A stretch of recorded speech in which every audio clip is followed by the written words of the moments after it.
اس video کو like کریں، ہمارے چینل کو سبسکرائب کریں اور بیل آئیکن ضرور پریس کریں ہماری نیو ویڈیو سب سے پہلے دیکھنے کے لیے۔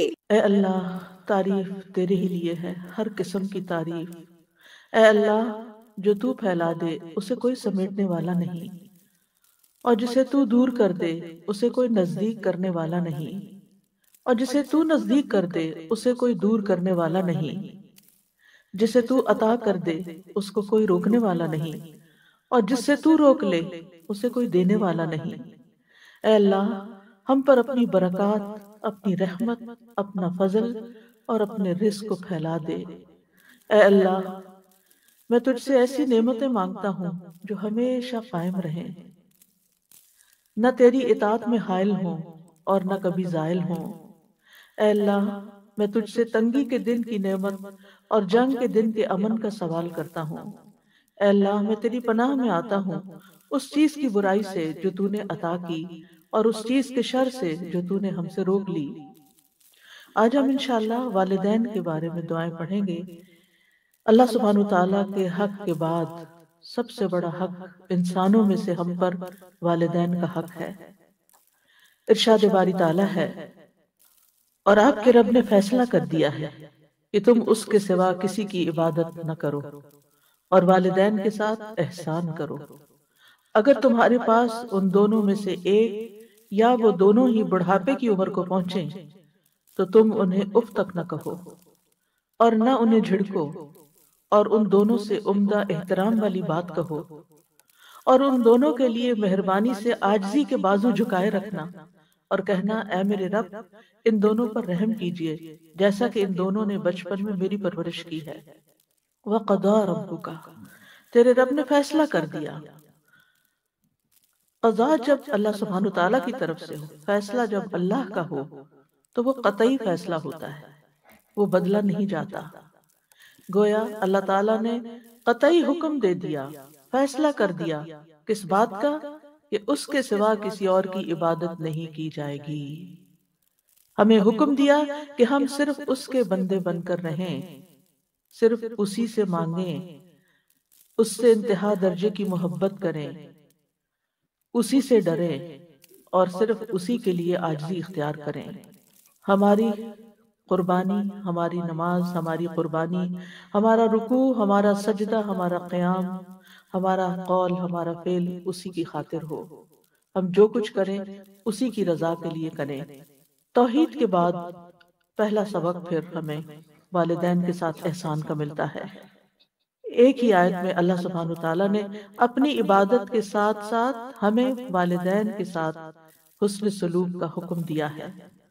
والدین کے ساتھ حسن سلوک کرنا ہم سب پر لازم ہے، واجب ہے، ضروری ہے، اور بہت تاکید کے ساتھ اللہ تعالیٰ نے اس کا حکم ہمیں دیا ہے کہ وَبِالْوَالِدَيْنِ إِحْسَانًا، کہ اپنے اقوال کے ساتھ، اپنے زبان کے ساتھ اور اپنے عمل کے ساتھ، اپنے رویے کے ساتھ اپنے والدین کے ساتھ نیک سلوک کرو۔ یعنی ہر وہ بات، ہر وہ کام جس سے والدین کو کوئی فائدہ حاصل ہو یا والدین کو اس سے کوئی خوشی حاصل ہو تو یہی ان کے ساتھ حسن سلوک کرنا ہے، اور اس میں ان کے ساتھ ان کی نافرمانی نہیں کرنا۔ یعنی کوئی بھی چیز اس وقت تک مکمل نہیں ہوتی جب تک اس کا منفی پہلو اس سے دور نہیں کر دیا جاتا۔ یعنی ایک پہلو تو یہ کہ ان کے ساتھ اچھا سلوک کرو، اور دوسرا ساتھ یہ بھی کہ ان کے ساتھ بدسلوکی نہیں کرنا۔ امام ابن الجوزی رحمہ اللہ کہتے ہیں کہ والدین کے ساتھ حسن سلوک اس طرح ہوگا کہ جس چیز کا وہ حکم دے اس میں ان کی اطاعت کی جائے گی جب تک کہ وہ کام حرام یا ممنوع نہ ہو۔ ان کے حکم کو نفلی اعمال پر مقدم کیا جائے گا، یعنی آپ اپنے نفل چھوڑ سکتے ہیں ان کی ضرورت پوری کرنے کے لیے۔ والدین جس کام سے روک دیں اس سے رکا جائے، ان پر خرچ کیا جائے، یعنی اپنا ذاتی کمایا ہوا مال ان پہ لگایا جائے، ان کی خواہشات کو پورا کیا جائے، ان کی خدمت میں انتہائی زور لگا دیا جائے، یعنی اپنی جی جان سے ان کی خدمت کی جائے، اپنے ہاتھ پاؤں سے بھی۔ ان کے لیے ادب اختیار کیا جائے، مینرفل ہوں، ان کی ہیبت اپنے دل میں رکھی جائے، لہذا اولاد ان کے سامنے اپنی آواز اونچی نہ کرے اور ان کو پوری آنکھیں کھول کے نہ دیکھے، یعنی جس کو کہتے ہیں نا آنکھیں دکھانا، ان کو اپنی آنکھیں نہ دکھائے، ان کو ان کے نام کے ساتھ نہ پکارے، ان کے پیچھے چلے، اور ان سے جو بھی کوئی ایسا کام سرزد ہو جو اولاد کو ناپسند ہو، جو غیر معقول ہو، تو اس پر اولاد صبر کرے، لیکن ان کے ساتھ بدتمیزی اور بد اخلاقی کا برتاؤ نہ کرے۔ پھر فرمایا اما یبلغن عندک الکبر، اگر ان میں سے تمہارے پاس کوئی بڑھاپے کی عمر کو پہنچ جائے، یعنی پہلے تم والدین کے پاس تھے، تم ان کے محتاج تھے، اب بڑھاپے اور کمزوری کی وجہ سے وہ تمہارے پاس آ گئے اور وہ تمہارے محتاج ہو گئے، تمہارے ضرورت مند ہو گئے، تو ایسی صورت میں جب وہ تمہارے پاس رہتے ہیں تو پھر کیا نہ کرو، فلا تقل لہما اف، ان سے اف تک مت کہو۔ اف سے مراد ہر وہ کلام ہے جو سخت ہو، سختی سے بات کرنا، یا قبیح ہو، ناپسندیدہ ہو، برا ہو۔ اصل میں اف ہر گندی اور قابل نفرت چیز کو کہتے ہیں، گندی اور قابل نفرت چیز اف۔ عربوں میں اف اور تف، اف ناخنوں کی میل کو کہتے ہیں، اور تف وہ حقیر چیز جو زمین سے آپ اٹھاتے ہیں، یعنی بالکل بیکار سی۔ تو والدین کے لیے اف اور تف کا لفظ استعمال نہیں کر سکتے۔ تو محاورے میں کسی بری چیز سے اظہار نفرت کے لیے اف کا لفظ بولا جاتا ہے۔ یہ ایسا کلمہ ہے جس میں بیزاری اور اکتاہٹ پائی جاتی۔ اف یعنی انسان اپنی بیزاری دکھاتا ہے اور اکتاہٹ دکھاتا ہے، تو ایسا کرنا منع ہے۔ یعنی اکتاہٹ کا ہلکا سا کلمہ جس میں 2 حرف ہیں، اف، وہ بھی نہ کہو۔ کہاں یہ کہ بڑے بڑے سینٹنسز اور بڑی بڑی سپیچز ان کے سامنے کر ڈالو کہ جس میں سخت الفاظ سے ان کے ساتھ تم بات کر رہے ہو۔ وَلَا تَنْهَرْهُمَا، اور ان کو جھڑکو بھی نہیں۔ نہر کہتے ہیں سختی سے جھڑکنے کو، یعنی ان کو ڈانٹ نہیں سکتے، یعنی کسی ایسے کام میں ان کے ساتھ ڈانٹ کے بات مت کرو جو تمہیں پسند نہیں۔ نہ دل میں بیزاری آئے، نہ زبان سے بیزاری کا اظہار ہو، اور نہ ہی رویے میں بیزاری ہو۔ اف دل کی بیزاری کا زبان سے کلمہ ادا کرنا ہے، اور تنہر کا مطلب یہ ہے کہ ڈانٹ ڈپٹ کرنا۔ تو ایک طرف حکم کیا دیا گیا کہ احسان کرو، اور دوسری طرف یہ کہ احسان کرتے ہوئے، نیکی کرتے ہوئے جب تھک جاؤ یا کوئی ایسی بات والدین کی طرف سے تمہارے سامنے آ رہی ہے جس سے تم بیزار ہوتے ہو، تو اس بیزاری کا اظہار بھی نہ کرو، نہ زبان سے اور نہ رویے سے، بلکہ ہمیشہ سعادت مند اولاد کی طرح ان سے معاملہ کرو۔ وَقُلْ لَهُمَا قَوْلًا كَرِيمًا، اور ان کے ساتھ بہت اچھی بات کرو، سب سے زیادہ نرم، دھیمی، جس میں ادب ہو، حیا ہو، وقار ہو، یعنی ریسپیکٹفل مینر میں ان کے ساتھ بات کرو، عزت کے ساتھ بات کرو۔ مجاہد کہتے ہیں کہ تم ان کا نام نہ پکارو، یعنی ان کا نام نہ لو، بلکہ اگر کبھی ذکر کرنا ہو تو ان کی کنیت سے، یا اگر سامنے بلا رہے ہیں تو اے ابا جان یا اے امی جان، یا جو بھی کسی معاشرے یا کلچر میں رائج ہے وہ لفظ جس میں ادب اور احترام موجود ہو۔ اسی طرح ایک قول یہ ہے قولاً کریمہ سے کہ جس طرح بچپن میں وہ تمہارے پیشاب پخانہ کو صاف کرتے وقت کوئی کراہت محسوس نہیں کرتے تھے، تمہارے پیمپر چینج کرتے، اور ایک وقت تھا جب پیمپرز بھی نہیں ہوتے تھے، بچے کپڑے بھی خراب کر دیتے تھے اور بھی طرح طرح سے اپنی غلاظت پھیلا دیتے تھے، تو والدین بغیر کسی نفرت کے اور بغیر منہ بنائے اور بغیر کسی بیزاری کا اظہار کیے تمہاری ساری نجاست دھوتے رہے، صاف ستھرا کرتے رہے تمہیں، بلکہ محبت سے پیش آتے رہے۔ اب تم بھی ان سے وہی سلوک کرو کہ اگر تمہیں اب ان کی کوئی نجاست صاف کرنی پڑے، انہیں نہلانا پڑے، یا ان کے رال صاف کرنے پڑے، یا ان کے جسم سے نکلنے والی کسی اور گندگی کو صاف کرنا پڑے، تو اس میں بیزاری کا اظہار نہ کرو، بلکہ ان کا جو کام بھی کرو محبت کے ساتھ کرو۔ پھر فرمایا وَخْفِضْ لَهُمَا جَنَاحَ الذُّلِّ مِنَ الرَّحْمَةِ، کہ ان کے لیے رحمت کے ساتھ عاجزی کے پر جھکا لو۔ ایک مطلب یہ ہے کہ جس طرح جناح کہتے ہیں پرندے کے پر کو، یا اس کا جو بازو ہوتا ہے اس کے لیے استعمال ہوتا ہے۔ آپ نے دیکھا ہوگا کہ مرغی جب کوئی خطرہ محسوس کرتی ہے تو وہ اپنے پروں کو کیا کرتی ہے، پھیلا دیتی ہے، اور اپنے بچوں کو اپنے پروں کے نیچے کر کے چھپا لیتی ہے۔ یہ ہے جناح الذل، یعنی اس میں کیا کرتی ہے، پر تو ویسے اوپر ہوتا ہے نا، تو پھر جو پھیلا کے تو اس کو نیچے لے جاتی ہے، جھکا دیتی ہے اپنے پر۔ تو تم بھی اسی طرح ان کو پروٹیکٹ کرو، یعنی جب پرندہ اپنے بچوں کی حفاظت کے لیے پروں کو سمیٹتا ہے اور نیچے کرتا ہے، جھکاتا ہے، تو تم بھی اسی طرح ان کے آگے جھکو، ان کے ساتھ اچھا معاملہ کرو، شفقت کا معاملہ، اور ان کی اسی طرح کفالت کرو جیسے انہوں نے تمہاری کفالت کی جب تم چھوٹے تھے۔ اور دوسرا عمومی معنی یہی ہے کہ جب بھی ان سے بات کرو، معاملہ کرو، تو عاجزی اور انکساری کے ساتھ کرو۔ آپ نے دیکھا ہوگا کہ پرندہ جب اڑنا چاہتا ہے، بلند ہونا چاہتا ہے، تو پھر بھی وہ اپنے پر پھیلاتا ہے، اور جب نیچے اترتا ہے تو پروں کو نیچے کر لیتا ہے۔ تو یعنی ماں باپ کے سامنے اونچے نہ ہو بلکہ نیچے رہو، یعنی بازو پست رکھو، تواضع اور عاجزی کے ساتھ ان کے سامنے بیٹھو، بات کرو۔ اور اس میں اس بات کی طرف بھی اشارہ ہے کہ جس قدر کوئی اپنے والدین کے لیے عاجزی اختیار کرے گا، اللہ تعالیٰ اس کو اتنی ہی بلندی عطا کرے گا۔ وَقُلْ رَبِّ ارْحَمْهُمَا، اور آپ کہیے کہ اے میرے رب ان دونوں پہ رحم فرما۔ رحمت کے لفظ میں دین اور دنیا کی تمام برکات شامل ہیں، دین اور دنیا کی ساری برکتیں شامل ہیں۔ رب ارحمہما کما ربیانی صغیرا، جیسے انہوں نے مجھے بچپن میں پالا تھا، یعنی اے اللہ ان پر ایسی رحمت کر جیسے انہوں نے مجھ پر رحمت کی تھی۔ اور دوسرا یہ کہ ان پہ رحم فرما کیونکہ انہوں نے بچپن میں میری تربیت کی تھی، مجھے پالا تھا۔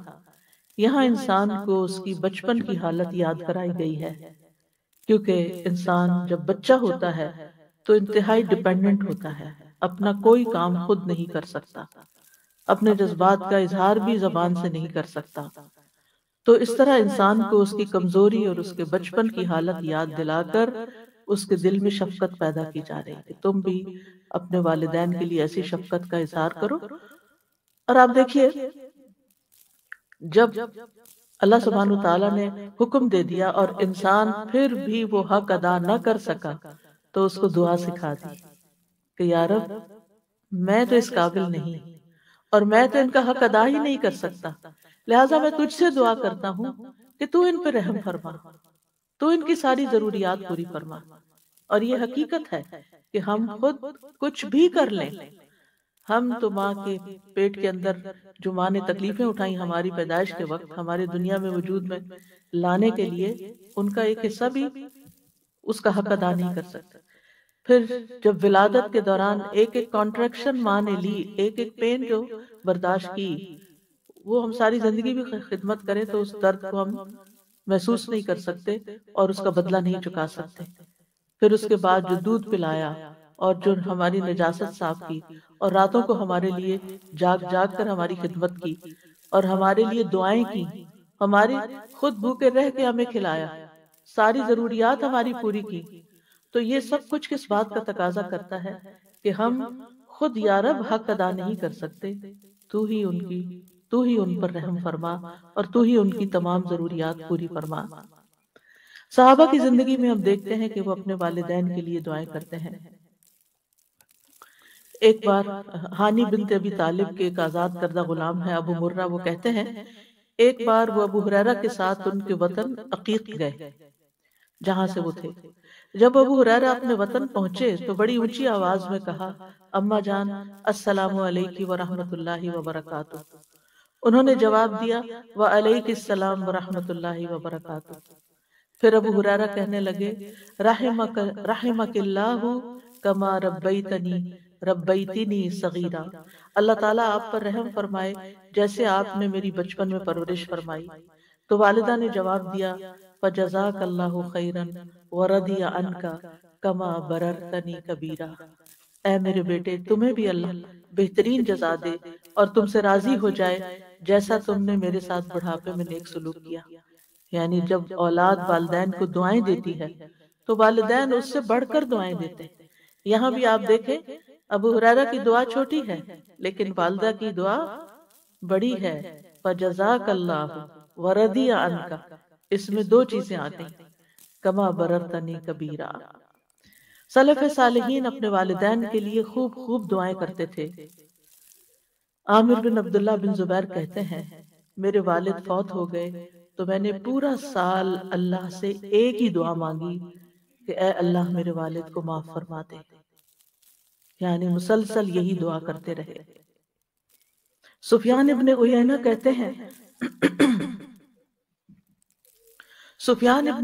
کہتے ہیں جو شخص 5 نمازیں ادا کرتا ہے گویا اس نے اللہ کا شکر ادا کیا، یعنی وہ شاکرین میں سے ہے، اور جو ہر نماز کے بعد والدین کے حق میں دعا کرتا ہے تو اس نے ان دونوں کا بھی شکر ادا کیا۔ یعنی جو شخص نماز پڑھتا ہے اور پھر نماز میں دعا کر لیتا ہے گویا وہ شکر گزاروں میں سے ہے۔ اور اس میں آپ دیکھیے کہ علماء یہ کہتے ہیں کہ جیسے اللہ سبحانہ وتعالیٰ کے حق کے بعد سب سے بڑا حق پھر نبی صلی اللہ علیہ وسلم کا ہے، تو نماز میں جب تشہد پڑھتے ہیں تو تشہد میں پہلے درود شریف پڑھتے ہیں اور پھر اس کے بعد والدین کے لیے دعا کرتے ہیں، ربنا اغفر لی ولوالدی وللمؤمنین یوم یقوم الحساب۔ یہ حکمت ہے اس دعا کے یہاں رکھے جانے کی، اس دعا کے ہر بچے کو جسے نماز سکھائی جاتی ہے اس کو یہ دعا بھی سکھائی جاتی ہے کہ ویسے تو ہم عام طور پر دعا کرنا بھول جاتے ہیں، لیکن جو بچہ نماز پڑھتا ہوگا وہ ہر صورت یہ دعا کرے گا ہی کرے گا۔ اور اس طرح اولاد کی دعاؤں میں ماں باپ ہمیشہ جب تک وہ زندہ ہیں شامل رہیں گے، چاہے والدین زندہ ہیں یا والدین فوت ہو چکے ہیں، ہر 2 صورت میں والدین کے لیے دعا کرنی چاہیے۔ ان کی اگر کوئی سختی یا ان سے کسی قسم کی کوئی ناگوار صورتحال زندگی میں پیش بھی آئی تو بھی والدین اس بات کے حقدار ہیں کہ ان کے لیے دعائیں کی جاتی رہیں، اور جو شکر گزار ہوتا ہے وہی اللہ تعالیٰ کا محبوب ہوتا ہے۔ اور شیطان کا کام کیا ہے کہ وَلَا تَجِدُ، اس کا کیا کہنا تھا، وَلَا تَجِدُ أَكْثَرَهُمْ شَاكِرِينَ، کہ تو انسانوں کی اکثریت کو شکر گزار نہیں پائے گا۔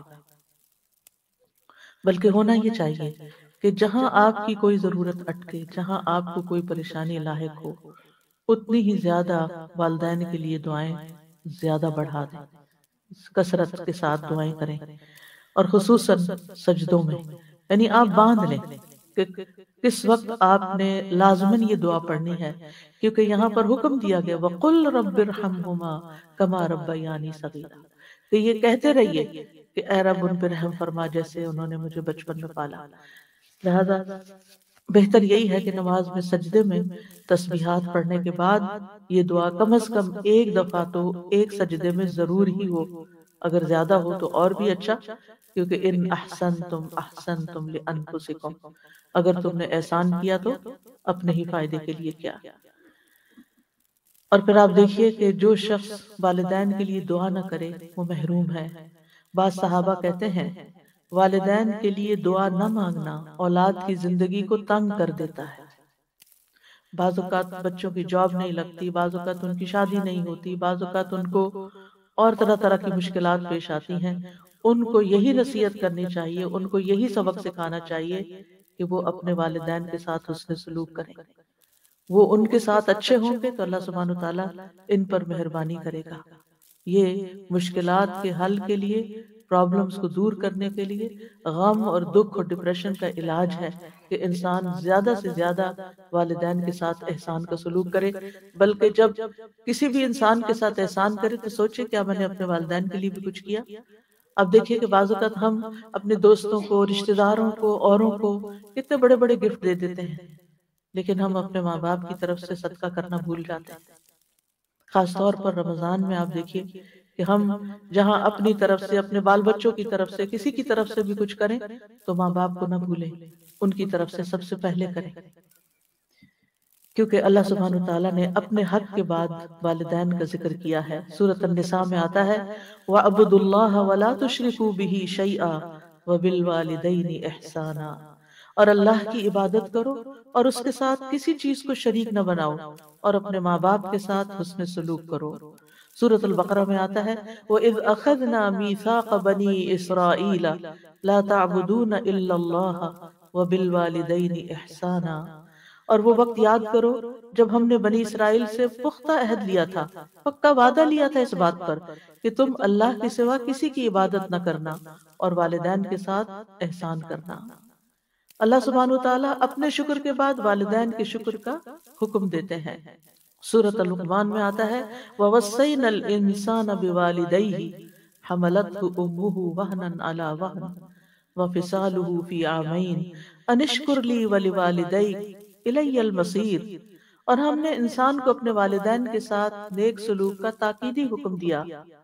اس کی ماں نے اسے کمزوری پر کمزوری سہتے ہوئے، یعنی جب اپنے پیٹ میں اسے اٹھائے رکھا، یعنی پریگننسی کے دوران صحت مند سے صحت مند ماں کسی نہ کسی طرح ضرور متاثر ہوتی ہے اور اس کے اوپر کمزوری کے پیچز آتے ہیں، اور 2 سال اس کے دودھ چھڑانے میں لگے، یعنی اپنی ہڈیوں کی کیلشیم تمہارے اندر ٹرانسفر کر دی۔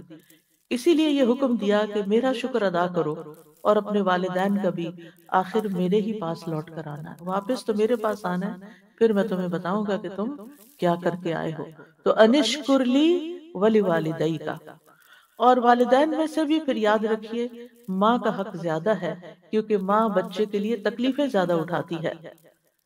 وَوَصَّيْنَا الْإِنسَانَ بِوَالِدَيْهِ إِحْسَانًا حَمَلَتْهُ أُمُّهُ كُرْهًا وَوَضَعَتْهُ كُرْهًا وَحَمْلُهُ وَفِصَالُهُ 30 شَهْرًا حَتَّى إِذَا بَلَغَ أَشُدَّهُ وَبَلَغَ 40 سَنَةً قَالَ رَبِّ أَوْزِعْنِي أَنْ أَشْكُرَ نِعْمَتَكَ الَّتِي أَنْعَمْتَ عَلَيَّ وَعَلَى وَالِدَيَّ وَأَنْ أَعْمَلَ صَالِحًا تَرْضَاهُ وَأَصْلِحْ لِي فِي ذُرِّيَّتِي إِنِّي تُبْتُ إِلَيْكَ وَإِنِّي مِنَ الْمُسْلِمِينَ، اور ہم نے انسان کو اس کے ماں باپ کے ساتھ نیکی کرنے کی تاکید کی۔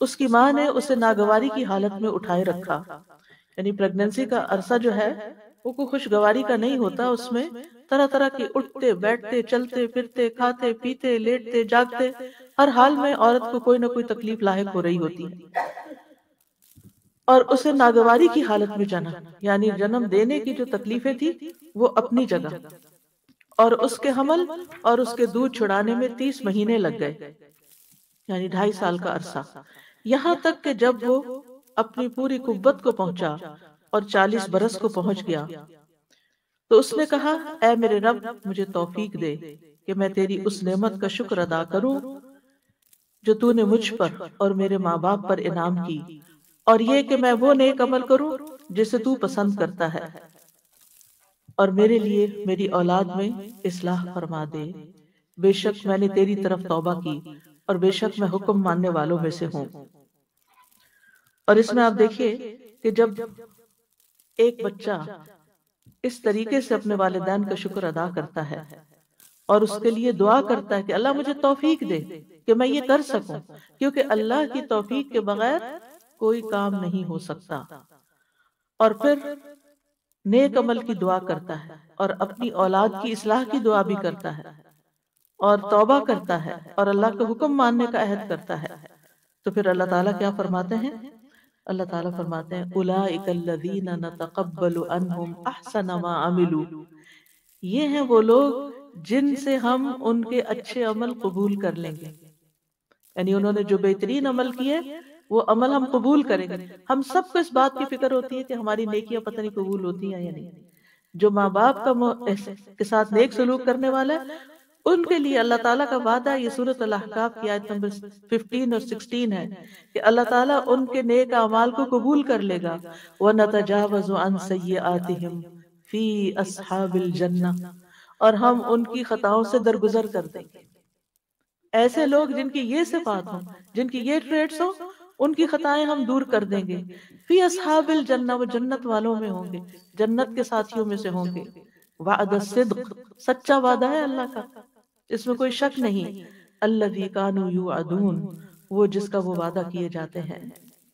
اور پھر اس کے برعکس والذی قال لوالدیہ اف لکما، وہ بچہ جو اپنے ماں باپ کو اف کہتا ہے اور کہتا ہے اتعداننی ان اخرج، تم مجھ سے دھمکیاں دیتے ہو کہ میں دوبارہ مرنے کے بعد نکالا جاؤں گا، وقد خلت القرون من قبلی، مجھ سے پہلے بھی بہت سے قومیں گزر چکی، وہما یستغیثان اللہ ویلک آمن، اور وہ دونوں ماں باپ اپنے بچے کے لیے فریادیں کرتے ہیں، ویلک آمن، تیرا ناس ہو ایمان لیا، تیرا ناس ہے ایمان لیا، ان وعد اللہ حق، بے شک اللہ کا وعدہ سچا ہے، فیقول ما ھذا الا اساطیر الاولین، تو وہ کہتا ہے یہ سب دین کی باتیں، قرآن کی باتیں، پہلوں کی کہانیاں ہیں، تم مجھے کس بات کی دھمکی دیتے ہو، دنیا میں ایسا ہی ہوتا چلا ہے۔ تو یہ دو کردار ہیں، اور آج جب معاشرے کے اندر، خود مسلمان گھرانوں کے اندر یہ دونوں کردار نظر آتے ہیں۔ ایک طرف اطاعت گزار بچے ہیں، فرما بردار بچے ہیں، احسان کرنے والے، نیک سلوک کرنے والے، ماں باپ کے لیے دعائیں کرنے والے، اور دوسری طرف وہ جو ماں باپ کی ہر نصیحت کو مذاق میں اڑانے والے اور اسے پرانی کہانیاں بتانے والے اور ایمان سے بھی نکل جانے والے۔ اللہ تعالیٰ ایسے لوگوں کے بارے میں کیا فرماتے ہیں؟ اولئک الذین حق علیہم القول فی امم، ان امتوں میں سے جن کی وہ بات کر رہا ہے، ان امتوں میں، ان سارے لوگوں میں سے ان پر بات حق ہو گئی جو ان سے پہلے گزری امتیں، من الجن والانس، جنوں اور انسانوں کی، انہم کانوا خاسرین، کہ یہ سب لوگ خسارہ پانے والے تھے، یعنی جنہوں نے بھی یہ رویہ اختیار کیا ماں باپ کے ساتھ، انہوں نے بس خسارہ ہی اٹھایا، ان کی نہ دنیا بنی اور نہ آخرت بنی۔ یہاں پر ہم دیکھتے ہیں کہ خصوصاً چونکہ ماں کا ذکر ہے تو اس پر حدیث میں آتا ہے، رسول اللہ صلی اللہ علیہ وسلم نے فرمایا، بے شک اللہ تمہیں تمہاری ماؤں کے ساتھ حسن سلوک کی وصیت فرماتا ہے، پھر تمہیں تمہاری ماؤں کے بارے میں وصیت فرماتا ہے، پھر تمہیں تمہارے باپوں کے بارے میں وصیت کرتا ہے، پھر تمہیں قریب سے قریب تر کے بارے میں وصیت کرتا ہے، اس کے بعد باقی رشتہ داروں کا اور باقی لوگوں کا حق آتا ہے، پہلے ماں کا، پھر باپ کا، اور پھر باقی رشتوں کا۔ ایک اور روایت کے اندر جو سنن نبی داؤد کی ہے کہ ایک شخص نے عرض کیا، اے اللہ کے رسول، میں کس کے ساتھ نیکی کروں، کس کے ساتھ حسن سلوک کروں؟ آپ نے فرمایا اپنی ماں کے ساتھ، پھر اپنی ماں کے ساتھ، پھر اپنی ماں کے ساتھ، پھر اپنے باپ کے ساتھ، پھر قرابت داری میں جو زیادہ قریب ہوں۔ تو واضح طور پر بتا دیا گیا کہ انسان کے حسن سلوک کا سب سے زیادہ مستحق کون ہے۔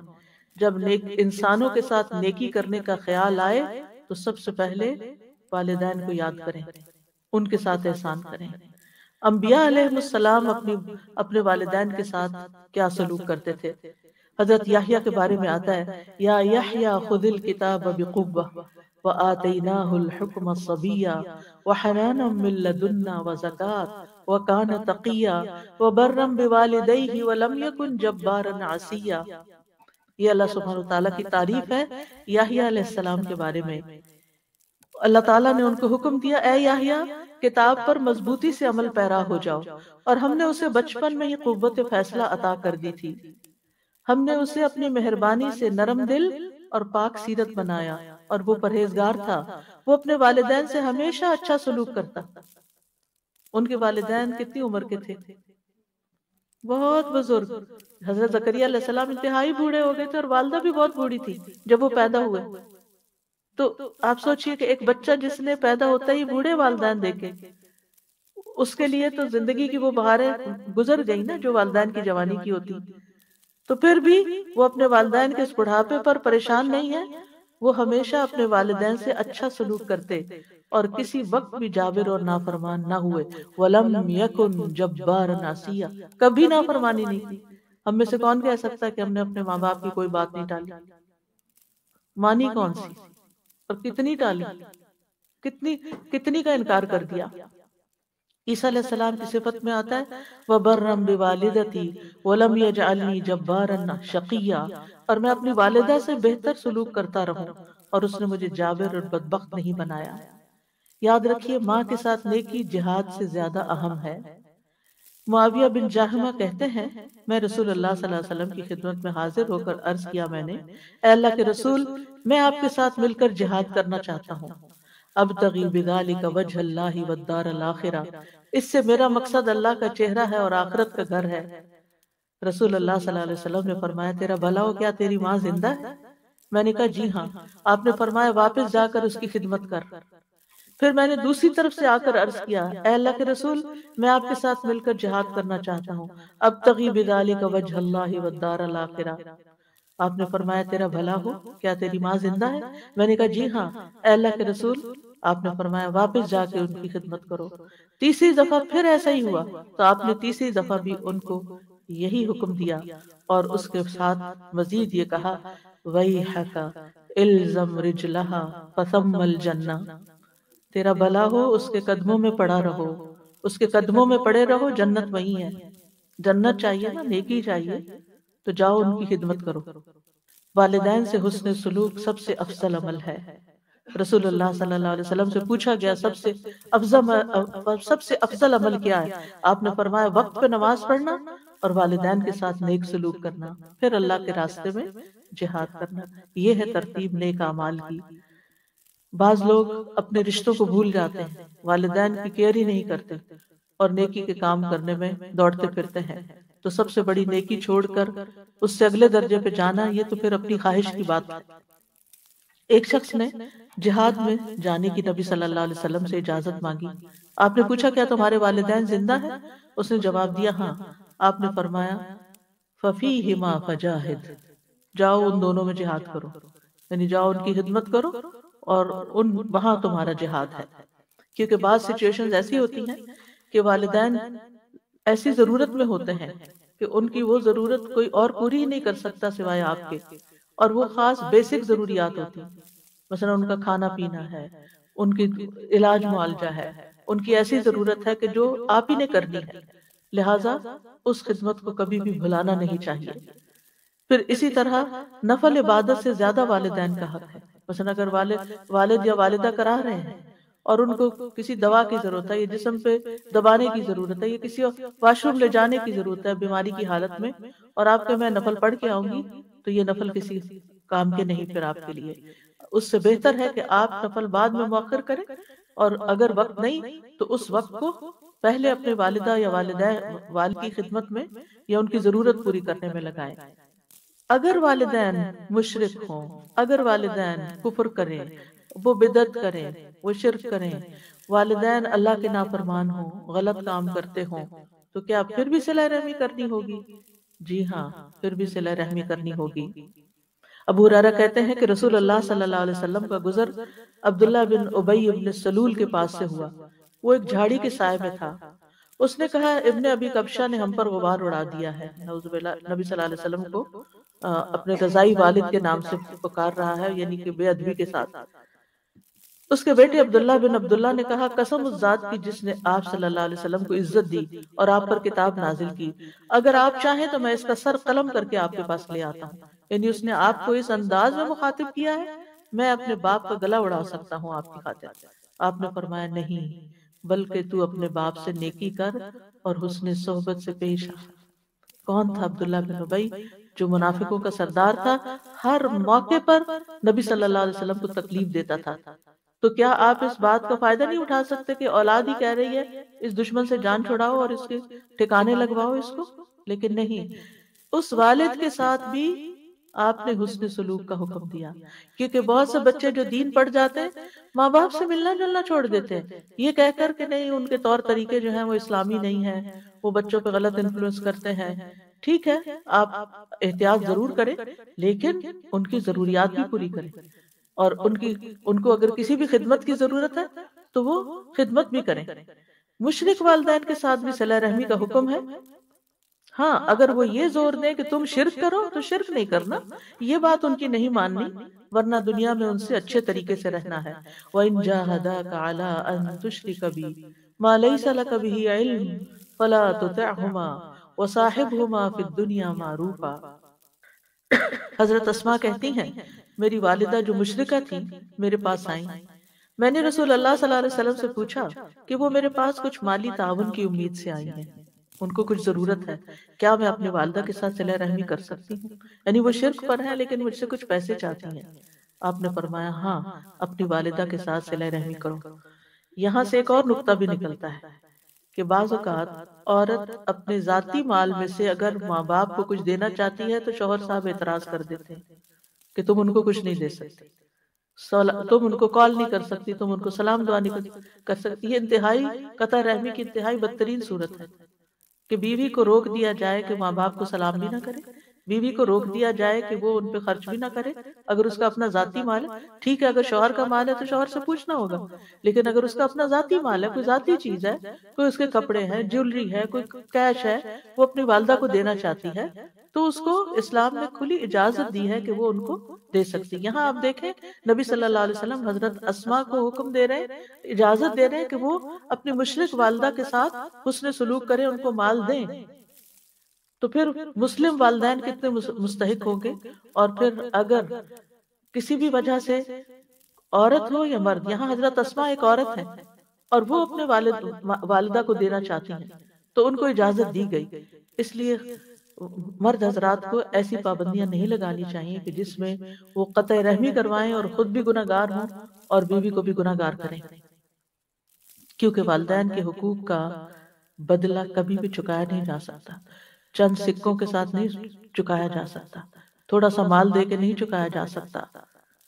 ابو ہریرہ کہتے ہیں رسول اللہ صلی اللہ علیہ وسلم نے فرمایا، بیٹا اپنے والد کے احسانات کا بدلہ نہیں چکا سکتا سوائے اس کے کہ وہ اسے غلام پائے، پھر اسے خرید کر آزاد کر دے، یعنی پھر والد کا بدلہ ہو سکتا ہے۔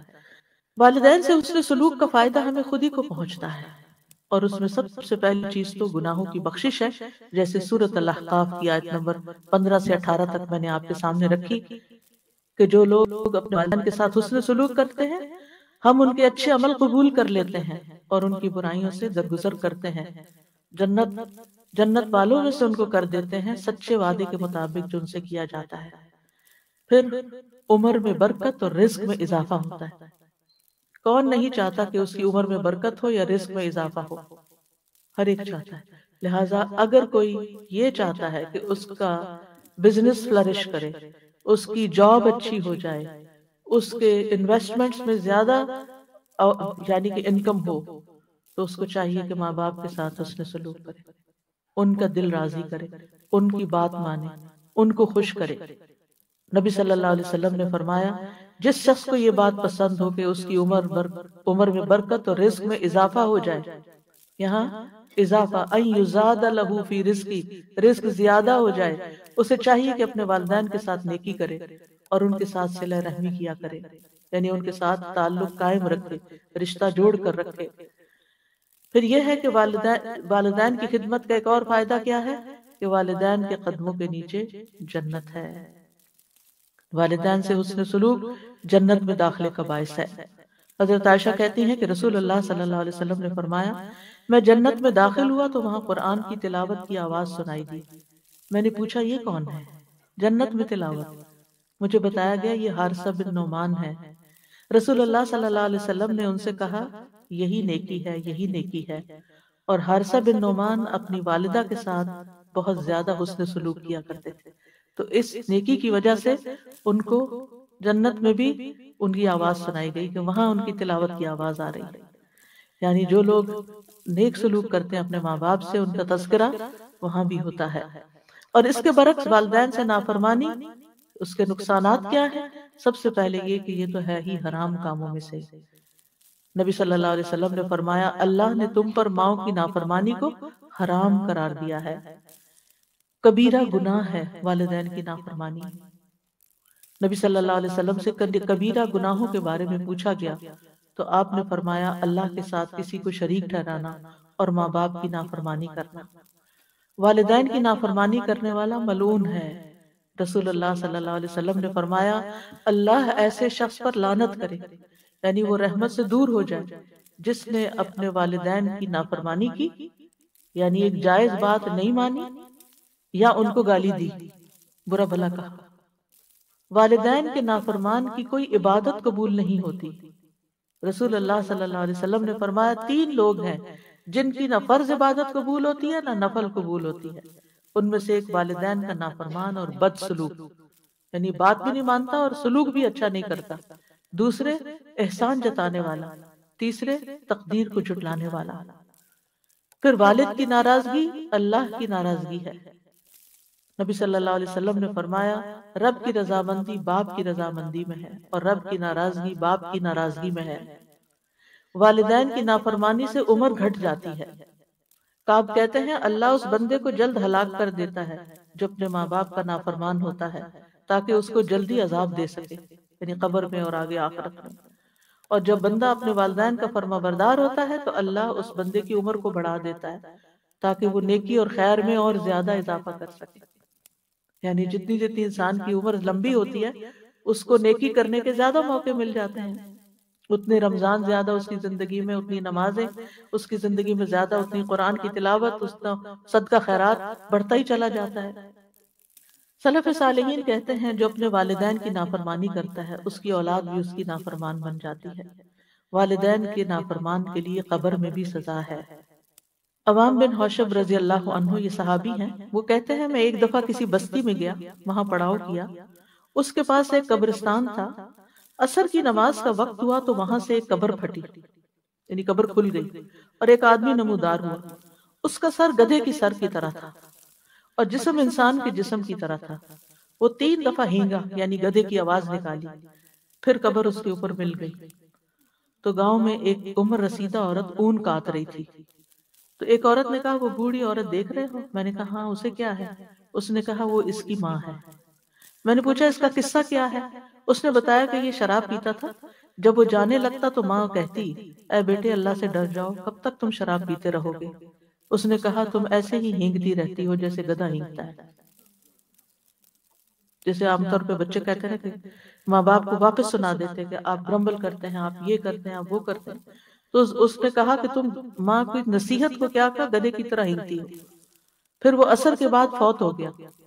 تو یہ وہ بندہ ہے جو ہر روز اپنی قبر سے نکلتا ہے، 3 دفعہ ہینگتا ہے، پھر قبر اس پر مل جاتی ہے۔ اتنی بڑی عبرت۔ والدین کی نافرمانی کا نقصان کیا ہے کہ ایسا شخص جنت میں داخل نہیں ہوگا۔ نبی صلی اللہ علیہ وسلم نے فرمایا 3 آدمی جنت میں داخل نہ ہوں گے، نہ ہی قیامت کے دن اللہ ان کی طرف دیکھے گا۔ نمبر 1 والدین کا نافرمان، نمبر 2 مردوں کی مشابہت اختیار کرنے والی عورت، یعنی ہے عورت، اللہ نے اس کو عورت پیدا کیا اور وہ مرد بنی پھرتی ہے، اور تیسرے دیوس، یعنی وہ بغیرت انسان جو اپنے گھر والوں میں بے حیائی کو دیکھتا ہے اور اس کو برا نہیں لگتا۔ اور قیامت کے دن ان 3 آدمیوں کی طرف اللہ تعالیٰ دیکھے گا بھی نہیں، ایک والدین کا نافرمان، دوسرے عادی شرابی، اور تیسرے دے کر احسان جتانے والا۔ تو پھر والدین کے ساتھ کیا جائے، کیسے ان کو راضی کیا جائے، کیسے ان کا حق ادا کیا جائے، کیسے حسن سلوک کیا جائے؟ اس میں سب سے پہلی بات یہ ہے کہ ان کی خدمت کی جائے، اگر وہ زندہ ہیں تو پھر ان کے کام کیے جائیں جائز۔ پھر دوسری بات یہ کہ جائز کاموں میں ان کی اطاعت کی جائے اور نافرمانی نہ کی جائے۔ ہاں اگر کوئی ناجائز بات وہ کہتے ہیں تو وہ نہ مانی جائے۔ پھر یہ کہ ایسے کام کیے جائیں کہ والدین کے دل سے دعائیں نکلیں۔ نبی صلی اللہ علیہ وسلم نے فرمایا 3 قسم کے لوگوں کی دعائیں قبول ہوتی ہیں اور ان کی قبولیت میں کوئی شک نہیں۔ ان میں سے ایک والد کی دعا جو وہ اپنی اولاد کے لیے کرتا ہے، اور وہ کب کرے گا؟ جب اس کا دل خوش ہوگا اولاد کی طرف سے۔ پھر اور والدین کو رلانے سے باز رہنا چاہیے، یعنی ماں باپ کو رونے نہیں دینا چاہیے۔ کوئی ایسی بات، کوئی ایسا کام، کوئی ایسا طریقہ نہیں اختیار کرنا چاہیے کہ ماں باپ رونا شروع کر دیں۔ ایک آدمی رسول اللہ صلی اللہ علیہ وسلم کی خدمت میں حاضر ہوا اور کہنے لگا میں ہجرت پر آپ سے بیعت کرنے آیا ہوں اور اپنے والدین کو روتا ہوا چھوڑ گیا۔ وہ تو یہ بتا رہا تھا نا کہ میں اتنے بڑا کام کیا۔ آپ نے فرمایا واپس جاؤ، جیسے تم نے انہیں رلایا اسی طرح انہیں ہنساؤ۔ پھر اسی طرح والدین سے اگر کوئی غلطی ہو جائے تو ان کو رسوا نہ کیا جائے، ان کی برائیاں نہ کی جائیں۔ افسوس ان لوگوں پر جو دائیں بائیں ہر طرف اپنے ماں باپ کی شکایتیں کر رہے ہوتے ہیں اور ان کو برا بھلا کہہ رہے ہوتے ہیں۔ پھر والدین پر خرچ کرنا چاہیے۔ رسول اللہ قرآن مجید میں اللہ تعالیٰ فرماتے سورۃ البقرہ میں 215 یسألونک ماذا ينفقون قل ما انفقتم من خیر فللوالدین والاقربین والیتامى والمساکین وابن السبیل وما تفعلوا من خیر فإن اللہ به علیم۔ وہ آپ سے پوچھتے ہیں کیا چیز خرچ کریں، کہو تم خیر میں سے جو بھی خرچ کرو تو وہ ماں باپ اور زیادہ قرابت والوں اور یتیموں اور مسکینوں اور مسافروں کے لیے، اور تم نیکی میں سے جو کچھ بھی کرو گے بے شک اللہ اسے خوب جاننے والا ہے۔ یعنی جب خرچ کرنے لگو تو پہلے ماں باپ کا حصہ، پہلے ان کی ضروریات دیکھو، اگر وہ ضرورت مند ہے تو پھر پہلے انہیں دو اور پھر کسی اور کو دو۔ بعض اوقات ہم چیریٹی کے کاموں میں خوب دیتے رہتے ہیں، اس مسکین کو دے رہے ہیں، اس غریب کو دے رہے ہیں، اس فقیر کو دے رہے ہیں، اس کام میں لگا رہے ہیں، اس کام میں لگا رہے ہیں، اور ماں باپ منہ دیکھ رہے ہیں، وہ اپنی ضروریات کے لیے ترس رہے ہیں۔ اور پھر بعض بچے تو ضد لگا دیتے ہیں، وہ فلاں بھائی دے نا، میں ہی کیوں دوں؟ نہیں، جتنا ان کو دو گے اس سے زیادہ واپس آئے گا تمہارے پاس۔ پھر بعض یہ کہتے ہیں ان کے پاس تو آلریڈی بہت کچھ ہے، بھلے ہو پھر بھی ہمارا کام ہے دینا۔ بعض کہتے ہیں ہم ان کو دیتے ہیں پھر وہ آگے صدقہ کر دیتی ہیں، بھلے صدقہ کرتی رہیں۔ بعض کہتے ہیں ہم ان کو دیتے ہیں اور وہ فلاں خالہ کو یا فلاں پھپھی کو دے دیتی ہے جن سے ہماری نہیں بنتی، نہ بنے آپ کی، وہ جس کو چاہے دیں۔ اس میں ہمیں یہ نہیں دیکھنا چاہیے کہ ہماری پسند یا ہماری چوائس کیا ہے یا ہمیں کیا فائدہ ہو رہا ہے اس سے۔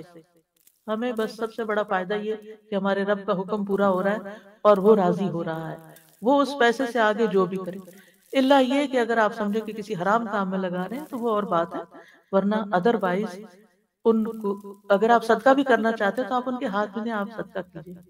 اور اگر وہ دنیا سے گزر چکے ہیں تو ان کی طرف سے پھر وہ جو زندگی میں آپ ان کو دیتے تھے نا، تو مرنے کے بعد بھی آپ ان کی طرف سے صدقہ کرتے رہیں، کیونکہ زندگی میں تو والدین کے ساتھ بعض اوقات بچے کہتے ہیں کہ چلو ماں باپ سے ہم سے خوش ہوں گے تو ہمیں بھی کچھ ملے گا، یا اچھا فیل کرتے ہیں، لیکن جب وہ فوت ہو جاتے ہیں اور آنکھوں سے اوجھل ہو جاتے ہیں اور اپنے ہاتھوں سے ان کو دفنا کے آ جاتے ہیں تو پھر اس وقت ہم آہستہ آہستہ بھولنے لگتے ہیں۔ نہیں، ان کو تب بھی نہیں بھولنا اور ان کی طرف سے صدقہ خیرات کرتے رہنا ہے۔ پھر یہ کہ اگر اپنے پاس نہیں تو ایسی صورت میں کمائی کر کے محنت کر کے ان پہ خرچ کیا جائے۔ طارق محربی کہتے ہیں ہم مدینہ آئے تو رسول اللہ صلی اللہ علیہ وسلم منبر پر کھڑے لوگوں سے خطاب فرما رہے تھے۔ آپ فرما رہے تھے دینے والے کا ہاتھ اونچا ہوتا ہے اور سب سے پہلے تم اسے دو جس کی کفالت کے تم ذمہ دار ہو، یعنی اپنے بچوں پر اولاد پہ خرچ کرو جو ان کی بیسک نیڈز ہیں۔ اپنی ماں کو دو، اپنے باپ کو دو، اپنی بہن کو دو، اپنے بھائی کو دو، پھر اپنے قریبی رشتہ دار کو دو جو تمہارے قریبی ہو۔ یہ ترتیب بتا دی گئی، یعنی بیسک نیسیسٹیز گھر کی پوری کر کے پھر ماں سے شروع کر کے پھر باپ، پھر بہن، پھر بھائی، پھر قریبی رشتہ دار، اور پھر جو تمہارے آس پاس قریب کے لوگ ہوں۔ اور اگر نہیں تو محنت کر کے دو۔ ایک کہمس ایک بزرگ تھے، وہ پینٹ کے مسالے بنانے والے کارخانے میں کام کرتے تھے اور اس کے بدلے ان کو 1/3 درہم ملتا تھا۔ جب شام ہوتی تو وہ پھل خریدتے، پھر اس کو لے کر اپنی والدہ کی طرف آتے اور انہیں پیش کرتے، یعنی تھوڑا سا ہی ہوتا تھا لیکن اس تھوڑے میں سے بھی ماں کے لیے حصہ نکالتے۔ پھر یہ کہ والدین کی بات کان لگا کے سننی چاہیے، توجہ سے سننی چاہیے۔ محمد بن سیرین اپنی والدہ کے لیے جب لباس خریدتے تو سب سے زیادہ نرم لباس خریدتے تھے۔ جب عید آتی تو اپنی والدہ کا لباس خود رنگتے بھی تھے اور اپنی آواز کو کبھی اپنی والدہ پر بلند نہ کرتے تھے، اور وہ اپنی والدہ سے جب بھی بات کرتے ایسا لگتا تھا وہ کان لگا کر ان سے بات کر رہے ہیں۔ اور جو آدمی آپ کو نہیں جانتا ہوتا جب وہ آپ کو آپ کی والدہ کے پاس دیکھتا تو وہ والدہ کے پاس دھیمے انداز سے بولنے کی وجہ سے ان کو بیمار سمجھتا تھا، یعنی اتنے آرام آرام آرام سے باتیں کرتے تھے، پیار سے بات کرتے تھے۔ پھر نیکی کرنے کے بعد ماں باپ کو ثواب پہنچانا۔ ربیع بن خثیم راستے سے تکلیف دہ چیز کو ہٹاتے اور کہتے یا اللہ اس کا اجر میری والدہ اور میرے والد کو ملے۔ ان کو تو مل ہی گیا جس نے نیکی کی، لیکن چھوٹے چھوٹے کاموں کا ثواب بھی اپنے ماں باپ کو بھیجتے، کیونکہ وہ عقل مند لوگ تھے، ان کو پتا تھا کہ ان کے لیے جو کریں گے اس کا تو کئی گنا زیادہ لوٹ کر واپس آئے گا ہماری ہی طرف، تو وہ اس کو اپنی سعادت سمجھتے تھے۔ والدین دنیا سے چلے جائیں تو پھر بھی ان کے حقوق ادا کرنے چاہیے، سب سے پہلے تو ان کے لیے دعائیں۔ رسول اللہ صلی اللہ علیہ وسلم نے فرمایا مرنے کے بعد انسان کے اعمال کا سلسلہ منقطع ہو جاتا ہے سوائے 3 چیزوں کے جن کا ثواب میت کو پہنچتا رہتا ہے۔ صدقہ جاریہ کہ جو انسان اپنی زندگی میں خود اپنے ہاتھ سے اپنا مال کسی صدقہ جاریہ کے پروجیکٹ میں لگا جائے، جب تک وہ پروجیکٹ چلتا رہتا ہے آپ کو ثواب پہنچتا رہے گا۔ دوسرا، لوگوں کو فائدہ دینے والا علم، جس سے لوگوں کی زندگی میں کوئی تبدیلی آئے، ان کی زندگی آسان ہو۔ تیسرے، نیک اولاد جو اس کے لیے دعا کرتی ہے، یعنی سب سے بڑا حق مرنے کے بعد کیا ہے کہ ماں باپ کے لیے دعائیں کرتے رہیں، خصوصاً ان کے گناہوں کی بخشش، استغفار۔ رسول اللہ صلی اللہ علیہ وسلم نے فرمایا، بے شک اللہ عز و جل جنت میں ایک نیک آدمی کے درجے کو بلند کرتا ہے تو پوچھتا ہے، اے میرے رب، میرے درجات کہاں سے آئے؟ تو اللہ تعالیٰ فرماتا ہے تیرے حق میں، اللہ تعالیٰ فرماتا ہے تیرے حق میں تیری اولاد کے استغفار کی برکت سے، یعنی آگے ان کے درجے بڑھتے رہتے ہیں۔ ان کی طرف سے صدقہ کیا جائے۔ ایک آدمی نے عرض کیا، میرے والد فوت ہو گئے اور انہوں نے مال چھوڑا لیکن وصیت نہیں کی، اگر میں ان کی طرف سے صدقہ کروں تو ان کے گناہ معاف ہو جائیں گے؟ آپ نے فرمایا ہاں۔ ایک اور آدمی نبی صلی اللہ علیہ وسلم کے پاس آیا، عرض کیا، یا رسول اللہ صلی اللہ علیہ وسلم، میری والدہ بغیر وصیت کیے اچانک فوت ہو گئی اور میرا گمان ہے کہ اگر وہ بات کرتی تو صدقہ کرتی، تو اگر میں ان کی طرف سے صدقہ کروں تو کیا ان کو اجر ملے گا؟ آپ نے فرمایا ہاں۔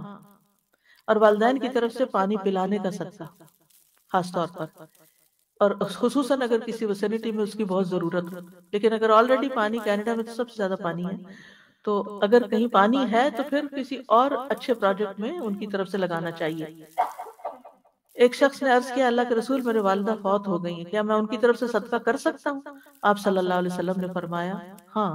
میں نے عرض کیا، زیادہ افضل کیا بات ہے؟ آپ نے فرمایا پانی پلانا۔ ان کی طرف سے روزوں کی قضا ادا کرنا، یعنی اگر وہ ایسی بیماری میں فوت ہوئے ہیں کہ روزے نہیں رکھ سکے تو پھر ان کے وفات کے بعد ان کے روزے پورے کیے جائیں، روزے رکھ کے۔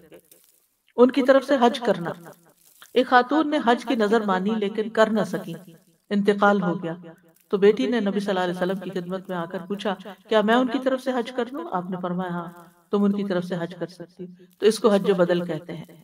فرمایا، کیا تمہاری ماں پہ قرض ہوتا تو تم ادا نہ کرتی؟ تو اللہ کا حق بھی ادا کرو، کیونکہ اللہ کا حق اس زیادہ حقدار ہے کہ اس کو قرض ادا کیا جائے۔ تو یہ اس سے بھی آپ دیکھ سکتے ہیں کہ قرضہ بھی ادا کرنا چاہیے اگر ماں باپ چھوڑ کر فوت ہوئے ہیں۔ ان کی نظر پوری کرنا، سعد بن عبادہ نبی صلی اللہ علیہ وسلم کے پاس حاضر ہوئے اور عرض کیا، میری والدہ فوت ہو گئی ہیں، ان کے ذمہ ایک نظر تھی، انہوں نے نظر مانی ہوئی تھی جسے وہ پورا نہیں کر سکی۔ آپ نے فرمایا تم ان کی طرف سے پورا کر دو، یعنی اولاد کو ماں باپ کے وعدے، نظر اور ان تمام چیزوں کو بھی پورا کرنا چاہیے۔ والدین کے دوستوں کے ساتھ نیکی کرنی چاہیے، یعنی اگر اپنے والدین حیات نہیں تو سوچئے کہ کون کون ایسے لوگ ہیں جو آپ کے ماں باپ کے بہت قریبی دوست ہیں، اگر وہ زندہ ہیں تو رمضان ہے ان کا حال چال پوچھئے، پھر عید آئے گی تو عید کی مبارک بھیجئے، ضرورت مند ہے تو کچھ پیسے بھجوا دیجئے گفٹ کے طور پر، یعنی کسی بھی طرح سے آپ ان کی خبر لے سکتے ہیں۔ نبی صلی اللہ علیہ وسلم نے فرمایا، نیکیوں میں سب سے بڑی نیکی آدمی کا اپنے باپ کی وفات کے بعد اس کے دوستوں سے اچھا سلوک کرنا ہے۔ تو والدین کے لیے دعاؤں میں سب سے پہلے وہی دعا، رب ارحمہما کما ربیانی صغیرا، رب ارحمہما کما ربیانی صغیرا، رب ارحمہما کما ربیانی صغیرا۔ اس دعا سے ہمیں دعا کی ترتیب بھی پتہ چلتی ہے کہ دعا مانگنے والا سب سے پہلے اپنے لیے دعا کرے، پھر اپنے والدین کے لیے کرے، پھر اپنی اولاد کے لیے کرے، کیونکہ عام طور پر ہم جب اولاد والے ہو جاتے ہیں تو ماں باپ کو عموماً اگنور کر دیتے ہیں، ان کو بھول جاتے ہیں یا ان کی خیر خبر نہیں لیتے، تو اور پھر دعاؤں میں بھی یاد نہیں رکھتے۔ بچہ بیمار ہے اس کے لیے دعا کر رہے ہیں، کوئی پاس نہیں ہو رہا، امتحان کے لیے اسٹرگل کر رہا ہے اس کے لیے دعا کریں، جاب نہیں ہے بچے کے لیے دعا کریں، شادی نہیں، بچے بچے بچے، ہر وقت بچے، اور ماں باپ اس میں اگنور ہو جاتے ہیں۔ اگر وہ زندہ ہو اور گھر میں ہو تو بھی وہ منہ دیکھتے رہتے ہیں، کب یہ بچوں سے فارغ ہوگی تو مجھے بھی کوئی کھانا پانی پوچھے گی، یعنی عموماً ترتیب یہی ہے۔ اور اگر ماں باپ بوڑھے ہو جائیں تو پھر اس بات میں بھی لوگوں کو پریشانی لگ جاتی ہے کہ اب ہمارے اوپر ذمہ داری آ رہی، اب ہمیں یہ دیکھنے پڑیں گے۔ تو ان چیزوں کو اپنی سعادت سمجھنا چاہیے کہ شاید ہماری بخشش کا سبب بن گیا ہے، اور کرنا تو ہوتا ہی ہے، خوش دلی سے کریں، محبت سے کریں، تو اجر و ثواب بھی کتنے گنا زیادہ ہو جائے گا۔ اور پھر آپ دیکھیے کہ دعاؤں میں ایک رحم کی دعا ہے اور دوسرے بخشش کی، یعنی قرآن کی ان دونوں آیتوں سے یہ پتہ چلتا ہے کہ ترتیب کیا ہے، رحمت کی دعا اور بخشش کی دعا، یہ خاص طور پر یاد رکھنا ہے، کیونکہ بخشش پر ہی دنیا اور آخرت کی کامیابی کا انحصار ہے۔ استغفار سے ان کے دنیا کے مسائل بھی حل ہوتے ہیں، یعنی جب ہم والدین زندہ ہیں اور ان کے لیے بخشش مانگتے ہیں تو کیا ہوگا، ان کی دنیاوی مشکلات بھی آسان ہوں گی، اور اگر فوت ہو گئے ہیں پھر تو بہت ہی زیادہ ضرورت ہے، اور ان کے درجات، اور اگر ان کے گناہ معاف ہو چکے آپ کی دعاؤں سے اور ابھی بھی آپ بخشش مانگے جا رہے ہیں تو اب کیا ہوگا، درجات بلند ہونا شروع ہو جائیں گے۔ اور آپ دیکھیے کہ یہ دعا جو ہے ربنا اغفر لی ولوالدی وللمؤمنین یوم یقوم الحساب، یہ کس کی دعا ہے؟ ابراہیم علیہ السلام کی دعا۔ اللہ سبحانہ وتعالی یعنی کہ اللہ تعالیٰ نے اپنے خلیل کے لیے اسی دعا کو خاص کیا، انہوں نے اور دعائیں بھی کی ہوں گی لیکن اس کا ذکر قرآن میں کیا۔ اور والدین کے لیے اس لیے بھی دعا کی جائے کہ ہم والدین کی کمائی ہیں اور والدین نے اپنی کمائی ہم پر خرچ کی ہے۔ اور پھر غائبانہ دعا، ایک ہوتا ہے کہ آپ کے والدین زندہ ہیں اور آپ ان کے سامنے یا آپ ان کو فون پہ یا آپ ان کو میسج پر دعائیں دیں، اور ایک یہ ہے کہ وہ جا چکے ہیں، اب وہ تو آپ سے تقاضا بھی نہیں کر سکتے کہ بچوں مجھے یاد رکھنا دعا میں، آپ ان کے لیے غائبانہ دعا کر رہے ہیں، اور غائبانہ دعا جو ہے قبول ہوتی ہے اور اس کا فوری طور پر اثر آپ کو بھی پہنچتا ہے۔ نہ صرف والدین کے لیے بلکہ سارے مومنوں کے لیے یہ دعا کرنی چاہیے، وَلِلْمُؤْمِنِينَ يَوْمَ يَقُومُ الْحِسَابُ۔ تو جب آپ سارے مومنوں کے لیے دعا کر رہے ہیں تو جتنی ان کی بخشش ہوگی اس کا اجر بھی آپ کو ملے گا، اور پلٹ کر واپس آپ کی بھی بخشش ہو جائے گی۔ اور پھر اگر زندہ ہیں تو یاد رکھیے دعا کرنا محبت کو بڑھانے کا ذریعہ ہوتا ہے۔ آپ کسی کے لیے بھی دعا کرتے اور خلوص دل سے دعا کرتے ہیں تو اس شخص کے دل میں آپ کی قدر پیدا ہو جاتی ہے، چاہے آپ اس کے سامنے کریں چاہے غائبانہ طور پر کریں۔ تو جن لوگوں نے آپ پر کوئی احسان کیا، یعنی بہتر یہ ہے کہ آپ کوئی اپنی ڈائری بنا لیں اور ان میں نام لکھ لیں، اور اگر نام سب کے نہیں لکھے جا سکتے تو آپ مجموعی طور پر کہیں کہ یا رب جس کسی نے مجھ پر جو بھی احسان کیا تو اسے اس کا بہترین بدلہ عطا کر، اس پہ رحمت فرما، ان کی بخشش فرما، ان کی دین دنیا کی ضروریات پوری فرما۔ تو جب یہ ہم ہر ایک کا بعض اوقات احسان کا بدلہ نہیں دے سکتے لیکن دعا کی شکل میں ہم ان کے کسی نہ کسی طرح کام آ سکتے ہیں، تو یہ محبت بڑھانے اور آپس کے تعلقات کو اچھا کرنے کا ذریعہ بھی ہے۔ اور پھر یہ ہے کہ دنیا کے امور کے ساتھ ساتھ آخرت کی دعائیں ضرور مانگنی چاہیے۔ یوم یقوم الحساب کی بات ہوئی ہے یہاں پر، کیونکہ عام طور پر ہم کسی کو دنیا میں بیمار دیکھتے ہیں تو ہم اس کی شفا کی دعا کر لیتے ہیں، اگر اس کی زندگی میں مال کی کمی ہے تو ہم کہتے ہیں اللہ اس کو وسیع رزق عطا کر، اگر کسی اور چیز کی کمی ہے، کوئی پریشانی ہے، کوئی دکھ تکلیف لاحق کسی کو ہو گئی ہے تو ہم اس کے دور کرنے کے لیے دعا کر لیتے ہیں، لیکن ہم بھول جاتے ہیں کہ آخرت کی مشکلات سب سے بڑی ہیں، اس کے لیے دعا کریں۔ اور پھر آپ دیکھیے کہ شرعی دعائیں جو ہیں جو آپ کو یہاں میں ان پروگرامز میں بتا رہی ہوں، یہ بڑی جامع دعائیں ہیں۔ ہم خود اتنی ہمارے اندر ہمت ہستی نہیں ہوتی کہ ہم خود اتنے اچھے الفاظ سلیکٹ کر سکیں اور ان الفاظ میں مانگ سکیں۔ جب ہم قرآن کی آیت سے کوئی دعا لے کے مانگتے تو وہ ہر حرف پہ 10 نیکیاں الگ مل رہی ہوتی، اور پھر اللہ سبحانہ تعالیٰ کی سکھائی ہوئی دعا مانگ رہے ہوتے ہیں، اور پھر یہ کہ قبولیت بھی زیادہ ہوتی ہے۔ تو اس میں دنیا اور آخرت کے بڑے بڑے مقاصد چھپے ہوئے ہوتے ہیں اور مختصر الفاظ بھی ہوتے ہیں۔ حضرت نوح علیہ السلام نے بھی ایک دعا کی تھی، رب اغفر لی ولوالدی ولمن دخل بیتی مؤمنا وللمؤمنین والمؤمنات ولا تزد الظالمین الا تبارا۔ اے رب مجھے بخش دے اور میرے ماں باپ کو اور اس کو جو مومن بن کر میرے گھر میں داخل ہو، اور ایمان والے مردوں اور ایمان والی عورتوں کو، اور ظالموں کو ہلاکت کے سوا کسی چیز میں نہ بڑھا۔ تو انہوں نے جہاں دعائیں کی وہاں ظالموں کے لیے بد دعا بھی کی، کیونکہ ان کی قوم 950 سال کی تبلیغ کے بعد بھی حد سے بڑھ گئی تھی، اب اس کا خاتمہ ضروری ہو گیا تھا، کیونکہ انہوں نے کہا کہ وہ وَلَا يَلِدُ إِلَّا فَاجِرًا كَفَّارًا، ان کی تو اولادیں بھی بڑی نافرمان اور ناشکری ہیں، کہیں سے کوئی خیر نظر ہی نہیں آ رہی، تو بہتر ہے اس نسل کو، اس قوم کو اب ملیا میٹ کر دیا جائے۔ پھر ہے سورۃ النمل میں حضرت سلیمان علیہ السلام کی دعا، رب اوزعنی ان اشکر نعمتک التي انعمت علی وعلی والدی وان اعمل صالحا ترضاه وادخلنی برحمتک فی عبادک الصالحین۔ اے میرے رب مجھے توفیق دے کہ میں تیری اس نعمت کا شکر ادا کر سکوں جو تو نے مجھے اور میرے والدین کو عطا کی، اور اس بات کی بھی کہ میں ایسے اچھے عمل کروں جو تجھے پسند ہوں، اور اپنی رحمت سے مجھے اپنے صالح بندوں میں داخل فرما۔